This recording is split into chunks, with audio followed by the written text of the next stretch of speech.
name is Jenny, and I'm a wife and mom raising 2 kids. But I used to live a more glamorous life as a TV reporter. I was on the nightly news interviewing pop stars and politicians. So when I said goodbye to TV and hello to motherhood, I suddenly discovered what we moms are up against. We live in a world that tells us to be rich and famous, thin and successful. You know, almost nobody says, "Oh, hey, you're a mom? That's fabulous." But you are fabulous, and I'm here to tell you why. It's the Channelmom Show, celebrating you with Jenny Dean Schmidt. Okay, welcome back to the Channelmom Show, where we're having a heated conversation today, asking for your vote on whether or not you think a limited-term marriage contract is a good idea or a bad idea. It's essentially putting in place a marriage that says it's got an expiration date. And then that makes it all good when you separate. That's not going to affect the children. It's not going to affect anybody else. It's not going to affect you. It's not going to affect your economic well-being. Hello! If you can't tell, I don't agree with it. But I'd love to hear your input, whether or not you agree with it or not. Okay, we're going to get to this conversation about the marriage contract idea with a counselor. She is a licensed school counselor, and she also has a private practice. Her name is Charity Morris, and we're so glad to have you here today. Welcome, Charity. Good morning. Thanks for having me. Oh, we're so happy to have you. Okay, I probably need to calm down a little bit and get a little bit more rational about this. And Shelley said that we should probably talk to you about what would it look like if we saw it through. You know, my concern is that she's essentially sanctioning a divorce within a marriage contract and then saying, because we're not calling it divorce, because you're not dragging each other through the courts, it's all going to work out. And I'm saying, no, it's still going to have the same manifestations of a regular divorce. And I've watched my friends. I haven't met one of my friends who said, I'm so glad I got a divorce. I mean, I'm sure that there are women out there who have been physically abused or whatever, and maybe they really, truly are glad. But I don't think it happens very often. And did you know, Charity, I don't know if you know the statistic, 2/3 of people who get divorced, when they get remarried, they say they wish they would have stayed with their first spouse. 2/3. I have heard of that. Isn't that incredible? I think it's that hindsight. I could, if I had stuck it out. If I hadn't bailed, if I had tried harder. So what do you think about this marriage contract idea that's going on in Mexico? Well, I don't think it will eliminate divorce. It just gives it a new name. Right. And who's to make anybody continue that contract? What's your get-out-of-jail-free card during the contract?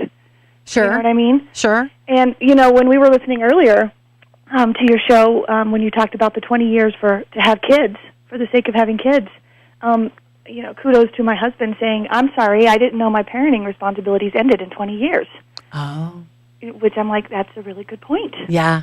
And my argument, what if it takes you 5 years before you have your first child? Yeah. Your kid's only 15 when you get to opt out. Right. Time's up. Time's up. I'm sorry, honey, but Dad and I only agreed to 20 years, and we've decided to commit to that 20 years. Let me ask you this. Do you think it will promote divorce? Do you think that we would have a society that wouldn't just be 51, 52%, but 70%, because more and more people would be taking this option? Yes. I think absolutely. There wouldn't be that sense of failure that I think some people work really hard against. Sure. In order to save their marriage. Sure. They don't want to have failed at it. They want to succeed at it, so they're willing to work at it. If you have an expiration date, there's no failure. I made it. I got to the end of my contract. Sure. I did succeed. And there are statistics. I mean, Charity, as a school counselor, obviously you can't name children, but there is a connection with the well-being of a child and marriage, right? Correct.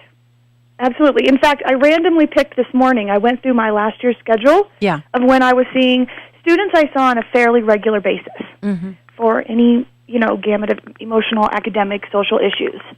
And, when I added it up, when I did the division, I was averaging, of those kids that I saw on a regular basis, I was right around 62% come from homes with divorce or never married, that type of situation. Sure. So the majority of the kids that I see on a regular basis for documented concerns come from broken homes. There's always exceptions. Obviously. But when, I can't find anywhere where it's not documented. Right.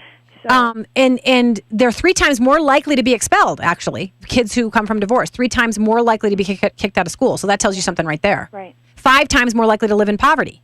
Yeah. You know what? I would love to have a phone call from somebody who does think this is a good idea. because maybe I'm just missing something here. Maybe this is making things easier. So if somebody wants to call us and tell us why they think this is a good idea, because I'm sure there's a divorced parent out there who thinks that it was better for them and their children. So I would love to hear from them. What do you think this is going to happen? Or do you think this is just somebody who's spouting something really extreme just to get some attention? At one point I thought, is she really for real? Is she just trying to get attention? Is she being tongue-in-cheek? I don't think she's being tongue-in-cheek. Okay. I mean, she says that line, the elephant in the room, or should I say the altar? Yeah. That to me is just a total disregard for the idea of commitment to another person. She is married. She is married. But she says, she lives in San Francisco. She says she's in favor of domestic partnerships, all different kinds of marriages. She says she thinks it's great that marriage is evolving. But I'm not sure that if you looked at the cultural breakdown of the family, that statistically you could back it up, that the evolution of marriage has been a good thing for our communities. What do you think? I think you're right.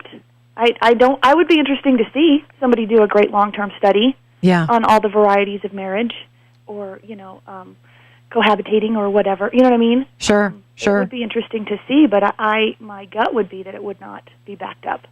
But what about the 2-year companionship one, or speculate about where that would go? Speculate about those kids that you see in your office, and speculate about what you saw in your own life. What would happen with a 2-year companionship contract or a 5-year financial stability contract? Where would that go? You would have kids in my office going, well, I'm not sure what we're doing in 2 years.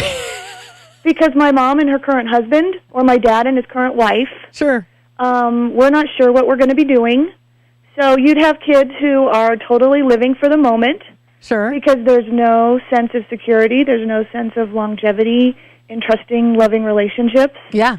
There's enough unknowns as it is in this world. Yeah. Why add that to it? Well, you're the counselor. What happens with that? What happens with a sense of instability in a child, whatever it is? Okay, so maybe there's an alcoholic, or maybe it's a divorce, or maybe it's a contract that says we're going to break up in 2 years. How does instability in a child's life manifest in their behavior? Well, they tend to act out a lot more, or go to the opposite where they don't participate. Each kid is different. They swing to one side or the other. Their grades tend to suffer. They absolutely become more participative in risky behaviors, drinking, drugs, sex, the whole 9 yards. Sure. Because they don't see what they're living for, almost. Yeah. What is that light at the end of the tunnel? What does that look like? Sure. And I think, I don't know, maybe kids could handle an unexpected divorce when something really big happens in the family and breaks down the marriage, maybe more easily than people who just sign a piece of paper and say, well, we're going to give it our best shot for 5 years, but we'll see how it is then. Mm-hmm. What are they supposed to look at? Do you know what I mean? There's no... But our minds, our hearts are designed for relationship, right? And so absolutely. If there's an expiration date, that just messes with a child's psyche. Is that correct? Absolutely. And they don't go into friendships thinking she's going to be my best friend for a year. They go in, even in their day in, day out activities with their friends. Sure. They go in expecting trust. They go in expecting confidence. They go in expecting this to be a true friend, and hopefully we'll be friends for the rest of our lives. Right. We're going to have these memories to look back on for forever kind of attitude. Sure. Now, we only have about 2 minutes left, so let me just ask.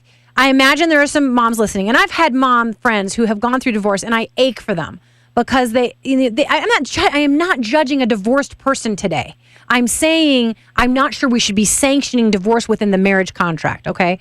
So if there's a divorced mom listening today, Charity, as you have worked with children and as you've watched your own parents move on, what would you say to her to offer her some hope about how you move on in that situation? Because I don't want to just be, griping all day about this ridiculous marriage contract idea. What would you say to the mom that's in that situation? That you just have to keep your head up and know that regardless if you needed to be divorced because of, violence in the marriage or infidelity or whatever might have led you to that point, or if it's a marriage you wanted to keep, keeping your head up and knowing you did what you needed to do for you, and if you have kids, your kids. Right. And I think if you do have kids, being open and honest with them as is age appropriate, and making the best of co-parenting and your future, there is. I know divorced women as well who came out of some really rough marriages. Right. And I don't blame them one bit for either going through with it or even seeking it, because in the long run there was safety issues involved. Sure. Or there was no respect for the marriage. There was really only one person in the marriage. Sure, but I suspect if we spoke to them, at least the ones that I've talked to, they wouldn't say, "I sure wish I would have done a marriage contract." No, I don't think so. You know, they didn't go in with that attitude. They went in with the attitude of, this is my life. This is the person I want to spend the rest of my life with. Absolutely. Yes. Charity, we thank you so much for being with us today. Sure, thanks. All right, have a great weekend. You too. Bye-bye.